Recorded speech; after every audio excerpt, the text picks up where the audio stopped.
In New York's Central Park, 49-year-old Richard Donovan may look like any other runner setting out for a morning jog, but this was the beginning of the end for Donovan, of what has been an epic journey across the United States. It started in San Francisco on May 19th. He traveled through 12 states to get to this point. That's 3,200 miles, or 5,100 kilometers. You know, it's the challenge to run across some continent. America, for me, is the continent to run across. And, I wanted to embrace all the epic scenery that America has. That included running over the Rocky Mountains, as well as through deserts. Donovan organizes extreme running events for a living, giving the Irishman the time and flexibility needed to make this self-funded trip.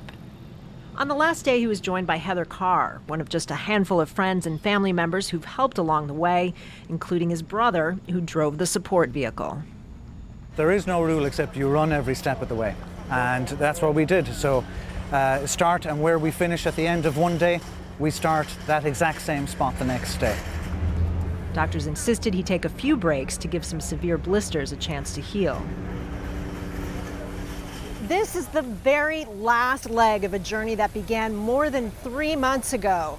Sure, there were a few pauses along the way to recover for injuries. Still, Donovan averaged 35 miles a day. That's 56 kilometers, more than a marathon a day for days on end. He crossed the finish line with Alvin Matthews, a fellow runner who was paralyzed in a work-related fall. Donovan used the trip to raise more than $25,000 on his behalf. I had a little bit of doubt in the first month when he had to stop for a couple days because he had really bad blisters.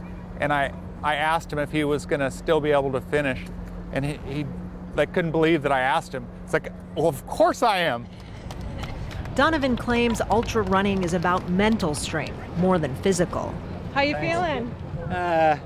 Bit of relief, I guess. What are you going to do next? I think, well, I'm from Ireland, and I think the answer to that is obvious. Gonna have a beer. He's already planning his next challenge, to become the first person to run across the Antarctic. Kristen Salumi, Al Jazeera, New York.